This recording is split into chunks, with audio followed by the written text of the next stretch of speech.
Hello everyone. Question number 15, DK Goel. Chapter Not for Profit Organization. नई book में question number अलग हो सकता है, तो आप कैसे फाइंड आउट करेंगे कि जो क्वेश्चन नंबर मैंने यहाँ लिखा है वही क्वेश्चन नंबर आप देख रहे हैं, तो आप इस सरप्लस अमाउंट से फाइंड आउट कर सकते हैं। इस क्वेश्चन का जो सरप्लस अमाउंट दिया है वो 38,200, इट मीन जो आंसर आपका दिया है इनकम एंड एक्सपेंडिचर अकाउंट का 38,200 है। अब आ जाइए क्वेश्चन पे। क्वेश्चन क्या कह रहा है, following is the receipts and payments account of Rajdhani club for the year ended 31 March 2015। Students, receipts and payments account एक दिया गया है इस क्वेश्चन में, और इसमें पेमेंट साइड में बहुत सारे आइटम्स दिए गए हैं और रिसिप्ट साइड में भी बहुत सारे आइटम दिए गए हैं। एडिशनल इन्फॉर्मेशन जो दिए गए हैं, इसमें आउटस्टैंडिंग सब्सक्रिप्शन दिया हुआ है in the beginning and at the end, advance subscription दिया हुआ है in the beginning and at the end, साथ में सैलरी आउटस्टैंडिंग दी गई है in the beginning and at the end, furniture दिया गया है in the beginning 14,000 and sports material दिया गया है in the beginning 20,000। Depreciate furniture by 20% and sports equipment by 30%। Question में कह रहा है कि prepare income and expenditure account and also the balance sheet on 31 March 2015। Okay, तो इसको सॉल्व कैसे करेंगे? इनकम एंड एक्सपेंडिचर अकाउंट के किसी भी क्वेश्चन को सॉल्व करने से पहले आपको दो बातें ध्यान में रखनी है कि आपको बनाना क्या है। कोई भी लॉन्ग क्वेश्चन हो जिसमें बोले कि आपको बैलेंस शीट भी बनाना है, तो आपको वहाँ दो बैलेंस शीट बनाने की जरूरत पड़ेगी। पहले बैलेंस शीट को बोलते हैं ओपनिंग बैलेंस शीट। बेसिकली हम ओपनिंग बैलेंस शीट इसलिए बनाते हैं ताकि कैपिटल फंड को फाइंड आउट किया जा सके।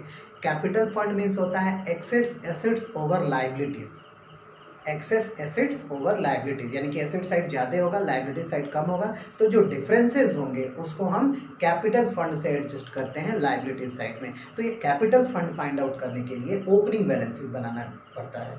साथ में उसके बाद बनाना पड़ता है इनकम एंड एक्सपेंडिचर अकाउंट। यह अकाउंट है, न कि एक स्टेटमेंट है, तो यह आपका ओपनिंग बैलेंस शीट के बाद बना सकते हैं या फिर इसको आप पहले भी बना सकते हैं। बट लास्ट में जो बनता है वह क्लोजिंग बैलेंस शीट होता है। क्लोजिंग बैलेंस शीट को आप पहले नहीं बना सकते हैं, क्योंकि क्लोजिंग बैलेंस शीट में कैपिटल फंड और सरप्लस को लिखा जाता है, जो कि ओपनिंग बैलेंस शीट बनाने से कैपिटल फंड निकलता है और आपका इनकम एंड एक्सपेंडिचर अकाउंट बनाने से आपका सरप्लस निकलता है। इसलिए अगर हम प्लेसिंग की बात करेंगे तो ओपनिंग बैलेंस शीट पहले बनाएंगे, then after income and expenditure account. आप इन दोनों को इंटरचेंज कर सकते हैं, या तो पहले इनकम एंड एक्सपेंडिचर अकाउंट बनाइए या फिर ओपनिंग बैलेंस शीट बनाइए, कोई उससे फर्क नहीं पड़ने वाला है। बट लास्ट में आपको क्लोजिंग बैलेंस शीट ही बनाना है।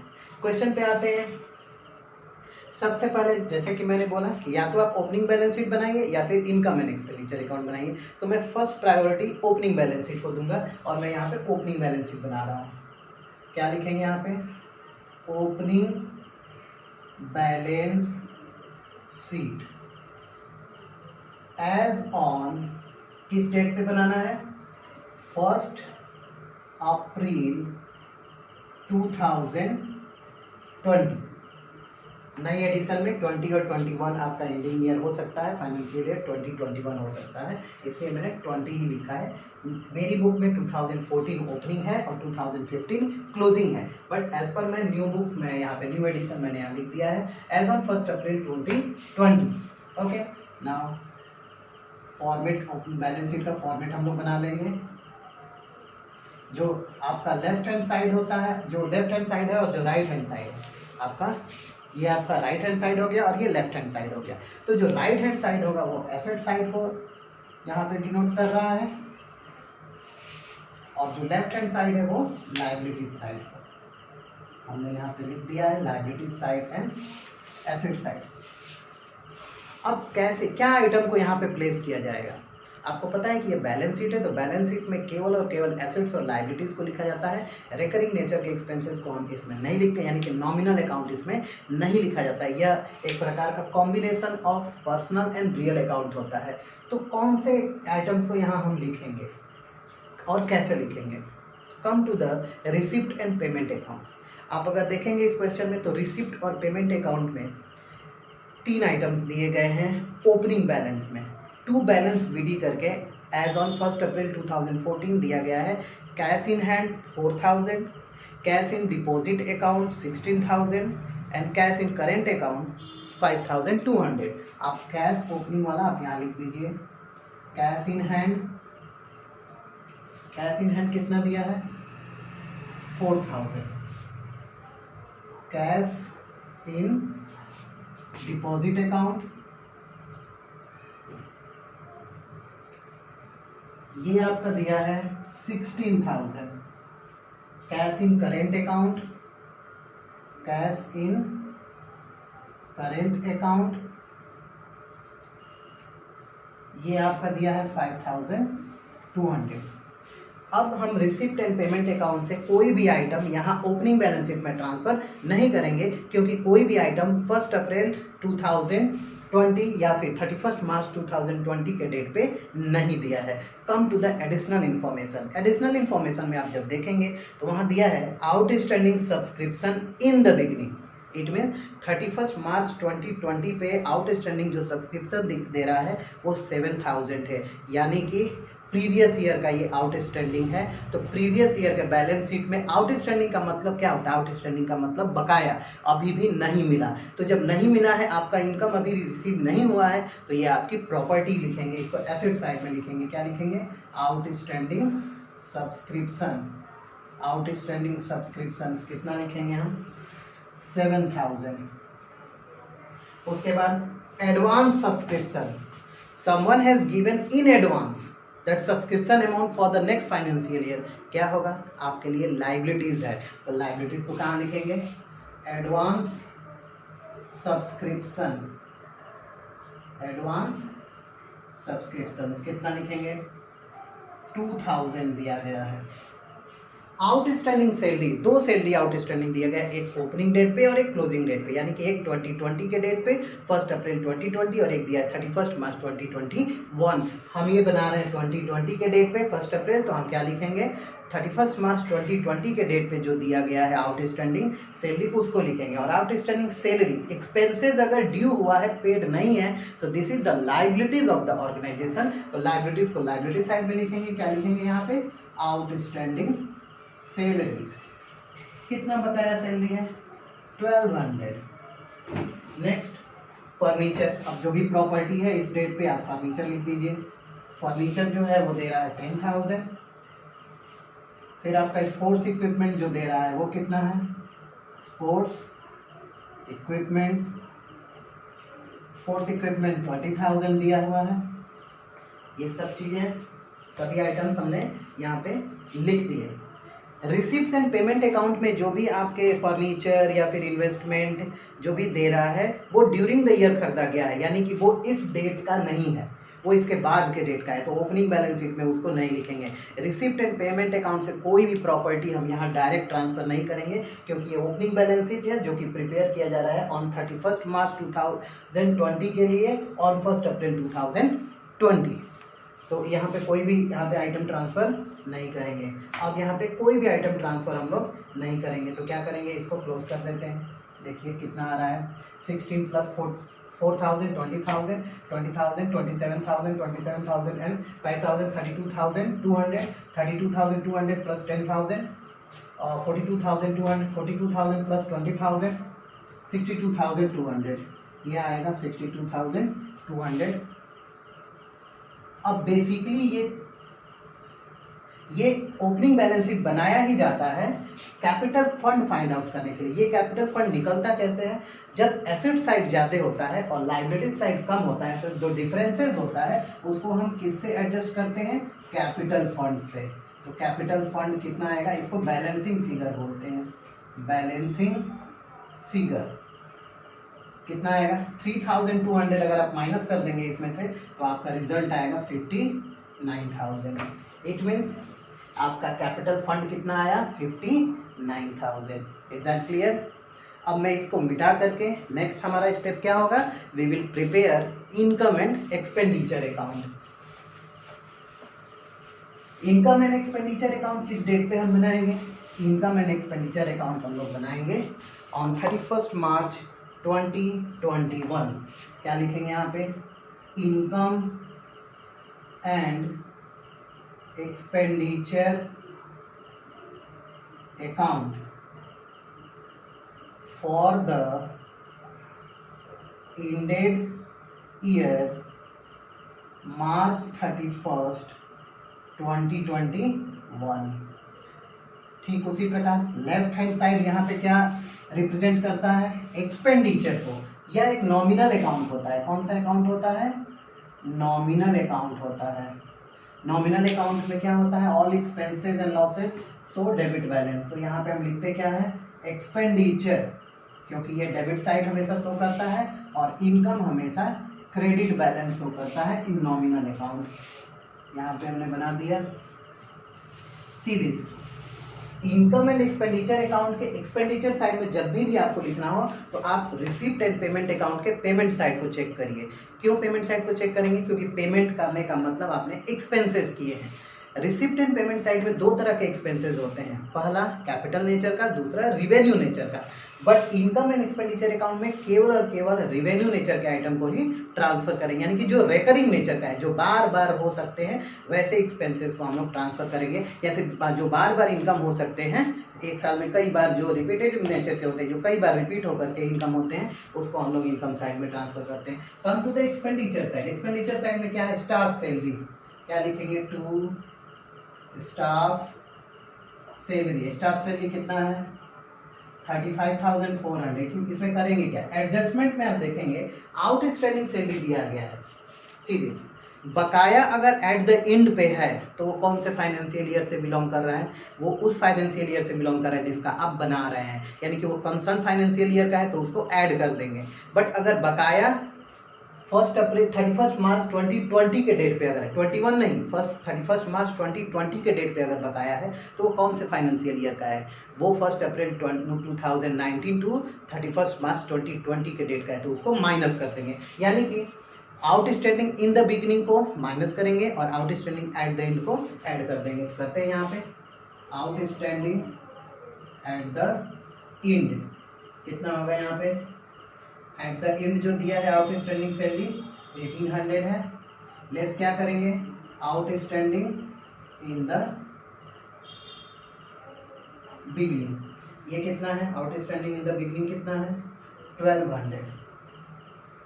अब कितना हो जाएगा यहाँ पे? 1200 में से 1800 माइनस करेंगे 600 होगा। 600 अगर आप इसमें ऐड करेंगे तो कितना हो जाएगा? 36,000 की सैलरी हो जाएगी। सैलरी के बाद क्या है? Canteen expense. ये भी एक्सपेंस है। To canteen expenses. Canteen expenses कितना है? 3500। 3500 यहाँ लिख देंगे। To miscellaneous expenditure. Miscellaneous expenditure कितना है? 800। To insurance. इंश्योरेंस भी खर्च ही होता है तो इंश्योरेंस 2000 हम यहाँ पे लिख देंगे। Telephone expenses. To telephone expenses. Telephone expenses ये भी रेकरिंग नेचर का खर्च है 4800 का। Furniture purchase. देखिए फर्नीचर में इन्वेस्टमेंट कैपिटल इन्वेस्टमेंट है और capital investment income and expenditure account पे नहीं लिखा जाता है, ठीक है, उसको बैलेंस शीट में ट्रांसफर करेंगे तो हम यहाँ पे नहीं लिखेंगे। इन्वेस्टमेंट परचेज कैपिटल नेचर का इन्वेस्टमेंट है, इसको भी नहीं लिखेंगे। यानी कि हमने एक्सपेंडिचर साइड के सारे आइटम हमने लिख लिए एक्सेप्ट डेप्रिसिएशन। अब डेप्रिसिएशन यहाँ चार्ज करेंगे जो प्रॉपर्टी हम खरीदे हैं उस पर, और जो पिछले साल के बैलेंस शीट में प्रॉपर्टी थी उन दोनों पे डेप्रिसिएशन चार्ज करके यहाँ लिखेंगे। टू डेप्रिसिएशन ऑन फर्नीचर पे 20% है। आप बुक में देखिएगा फर्नीचर पे 20% है। Depreciation on furniture. Depreciation on furniture. अब ये वर्किंग नोट में आप यहाँ पे दिखा सकते हैं depreciation on furniture. Previous year में अगर आप देखेंगे तो 31 मार्च 2020 के डेट पे जो फर्नीचर है वो 10,000 का है, ऑन 10,000। वो तो इस अगले साल में भी वो पूरे प्रॉपर्टी ट्रांसफर होगी तो 20% उसका कितना हो जाएगा? 10,000 का 20% is equal to 2000। And on, इस साल कितना खरीदा गया है, कैसे पता चलेगा इस साल कितना खरीदा गया है? रिसिप्ट एंड पेमेंट साइड के पेमेंट साइड में देखेंगे। फर्नीचर परचेस 15,000 का है, तो ऑन 15,000 20% सेम परसेंटेज लगाएंगे। और ये फर्नीचर खरीदा कब गया है, ये डेट नहीं दिया है। फर्नीचर कब खरीदे हैं, ये डेट जब नहीं दिया रहता है तो सेम परसेंटेज चार्ज कर देते हैं। कितना हो जाएगा 3000, यानी कि टोटल डेप्रिसिएशन ऑन फर्नीचर कितना हो जाएगा 5000। अंदर ही लिखते हैं क्योंकि अभी एक और आइटम है स्पोर्ट्स इक्विपमेंट, उस पर भी डेप्रिसिएशन चार्ज कर लेते हैं। स्पोर्ट्स इक्विपमेंट ये फर्स्ट कर लीजिए और ये सेकंड। स्पोर्ट्स इक्विपमेंट इस साल कुछ नहीं खरीदा गया है क्योंकि रिसिप्ट एंड पेमेंट के पेमेंट साइड में कोई स्पोर्ट्स इक्विपमेंट की बात नहीं की गई है। बट अगर आप देखेंगे एडिशनल इन्फॉर्मेशन में तो प्रीवियस ईयर 31 मार्च 2020 के डेट पे स्पोर्ट्स इक्विपमेंट 20,000 दिखा रहा है और इस पर जो डेप्रिसिएशन है वो 30%। तो कितना चार्ज होगा 20,000 इंटू 30%, 6,000 कितना हो जाएगा 11,000 आपका टोटल डेप्रिसिएशन है। इसको मैं मिटा दे रहा हूँ, आप इसको वर्किंग नोट में नीचे शो कर सकते हैं। Now come to the this side, income side. अब इनकम साइड में रिसिप्ट साइड में जो भी आइटम होते हैं वो दोनों कैपिटल और रिवेन्यू नेचर के होते हैं, तो दोनों को ट्रांसफर यहाँ पे हम नहीं करेंगे इनकम साइड में, केवल रिकरिंग नेचर यानी कि रिवेन्यू नेचर के आइटम को ट्रांसफर करेंगे। सब्सक्रिप्शन रिवेन्यू नेचर का आइटम होता है, लिखेंगे यहाँ पे by subscription, by subscription. Total subscription कितना रिसीव हुआ है 80,000। हम करते क्या है आउटस्टैंडिंग एट द एंड को ऐड कर देते हैं, outstanding at the and. Subscription outstanding at the and कितना है 5,600 plus advance in the beginning को भी ऐड किया जाता है, advance in the beginning. Advance in the beginning कितना दिया गया है 2,000 लेस क्या करते हैं outstanding in the beginning, outstanding in the beginning ये कितना है 7,000।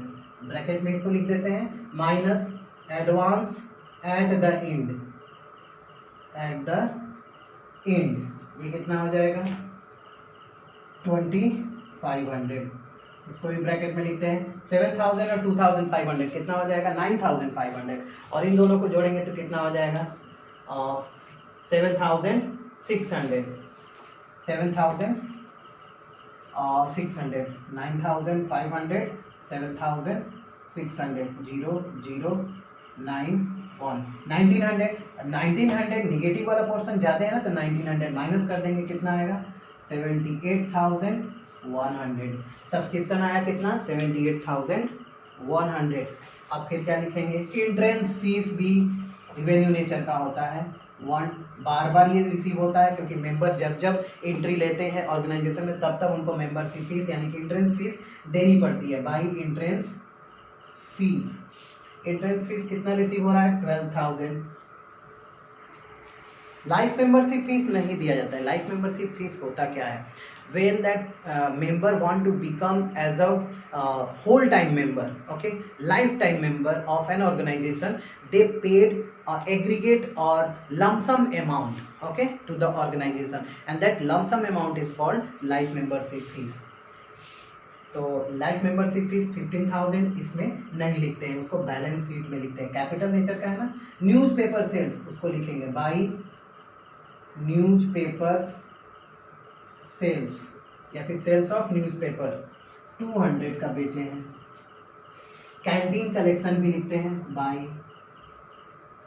Canteen collection. कैंटीन कलेक्शन कितना है 4,400।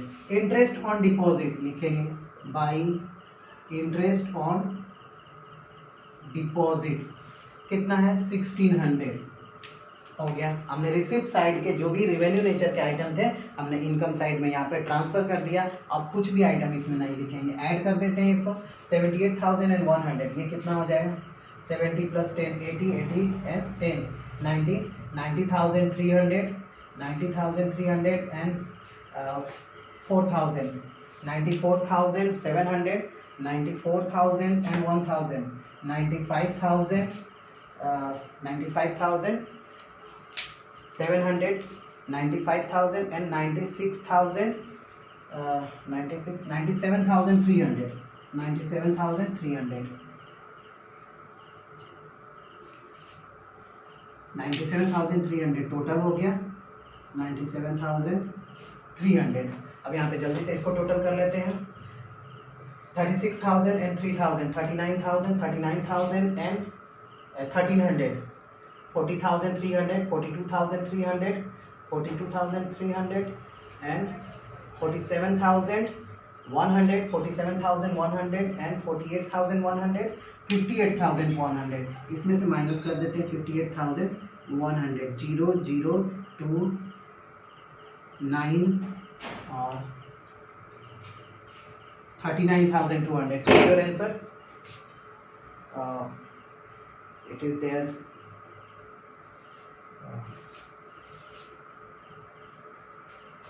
38,200. Something is wrong there, calculation में कहीं पे गड़बड़ हुआ है। 97,300, check this।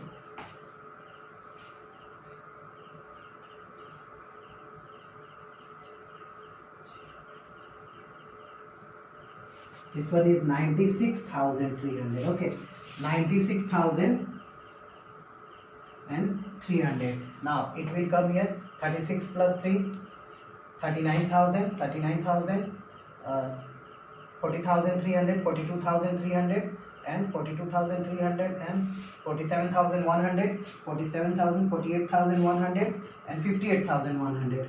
Again 58,100. 0 0 2 8 and 3, 38,200. Yes, it is there. You will write here 2 surplus 38,200. It is done. This question is over. Now after computing this surplus amount by preparing this income and expenditure account, you will have to prepare closing balance sheet. Earlier we have prepared their opening balance sheet. On the basis of that opening balance sheet and with the support of this income and expenditure account, we will prepare closing balance sheet. So let's prepare it. Closing balance sheet. Opening balance sheet आपने किस date पे बनाया था? 31 March 2020 के date पे। तो closing किस पे बनेगा? Closing balance sheet as on 31st March 2021. Left hand side showed liability side and right hand side showed asset side. Assets and this side liabilities. अब इसमें क्या लिखेंगे? जैसे आपने रिसिप्ट एंड पेमेंट अकाउंट में से रिसिप्ट साइड में जो ओपनिंग बैलेंस दिया था वो कैश का ओपनिंग बैलेंस था, तो आपने उसको ओपनिंग बैलेंस शीट में ट्रांसफर किया। ठीक उसी प्रकार यहाँ पे जो क्लोजिंग साइड में पेमेंट साइड में जो बैलेंस सीडी करके दिया है वो आपका क्लोजिंग बैलेंस है, उसको हम क्लोजिंग बैलेंस शीट में ट्रांसफर करेंगे। कितना है? Cash in hand, cash in hand ये दिया है आपका 6,700। उसके बाद दिया है cash in deposit account, cash in deposit account 20,000 दिया है। उसके बाद क्या दिया है? Cash in current account, cash in current account 4,200 दिया है। आप क्या करेंगे? जितने भी एसेट्स है प्रीवियस ईयर का और इस साल दोनों को जोड़ करके लिखेंगे। अब ध्यान देंगे तो आप फर्नीचर जो था प्रीवियस ईयर में फर्नीचर कितना था? प्रीवियस ईयर में फर्नीचर था 10,000 और इस साल आपने खरीदा है और इस साल का फर्नीचर है 15,000। ठीक है, और दोनों को जोड़ देंगे कितना हो जाएगा? 25,000 लेस डेप्रिसिएशन। दोनों पे डेप्रिसिएशन कितना चार्ज हुआ था? 5,000 माइनस कर देंगे कितना आएगा? 20,000। फर्नीचर के बाद क्या लिखेंगे? स्पोर्ट्स इक्विपमेंट, स्पोर्ट्स इक्विपमेंट्स इस साल यानी कि रिसिप्ट एंड पेमेंट अकाउंट में कुछ भी स्पोर्ट्स इक्विपमेंट नहीं दिया है। पिछले साल का ही कितना था 20,000। डेप्रिसिएशन उसमें चार्ज हुआ था 6,000, माइनस करेंगे कितना आएगा 14,000। Outstanding at the and, outstanding subscription eight the and, at the and यानी कि 31 मार्च 2021 पे एट द एंड ही है, तो इन द बिगनिंग वाले को हमने कहाँ लिखा ओपनिंग बैलेंस शीट में, एट द एंड वाले को कहाँ लिखेंगे यहाँ पे 31 मार्च 2021 यानी कि क्लोजिंग बैलेंस शीट में। कितना है outstanding subscription eight the and 5,600।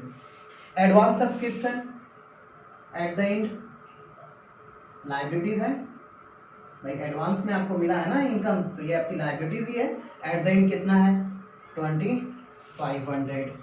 Salary outstanding बकाया है, इन द बिगनिंग वाले को आपने ओपनिंग बैलेंस शीट में लिखा, तो एट द एंड वाले को यहाँ लिखेंगे क्योंकि सैलरी एक्सपेंस है और लाइबिलिटीज होता है। आउटस्टैंडिंग सैलरीज कितना है, outstanding salary eight the and कितना है 1,800। अब कुछ बच गया, इन्वेस्टमेंट दिया गया है रिसिप्ट एंड पेमेंट अकाउंट में।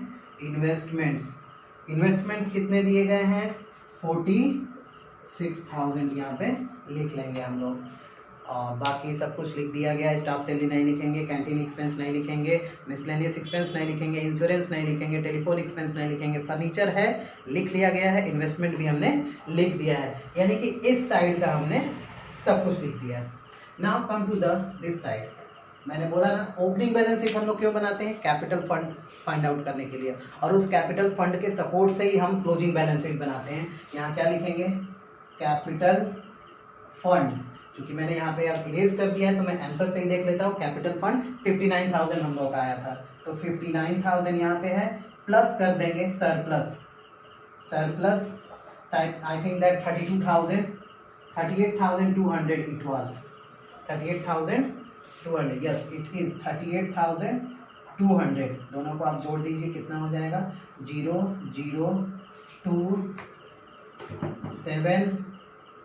97,200। अब देखिए life membership fees capital nature का रिसिप्ट होता है, इसको बैलेंस शीट में लिखते हैं। लाइफ मेंबरशिप फंड 15,000, और इसमें कुछ ऐसा नहीं है जो कि कैपिटल नेचर का हो और जिसको यहाँ पे लिखा जा सके। हमने सारे आइटम यहाँ पे लिख दिए हैं, एक बार हम लोग एडिशन कर लेते हैं। 0 0 7 2 9 9 9 and 9 and 6 15 15 1 1 6 1 7 7 7 and 4 11 11 11 and 4 15 15 and 5 20 20 and 6 26 2 6 and 2 to 4 4 4 to 4 6 6 1 7 7 7 and 4 11 1,16,000. This side should also come there 1,16,500. Is that clear? 8 5 13 13 and 2 15 15 5 00 is there 1 2 1 3 3 1 4 4 4 and 7 11 11 11 11 5 16 के 6 1 9 1 10 10 1 11 1,16,500. Dear student, if is there any problem in question, you may frequently comment in the comment box. Thanks for watching.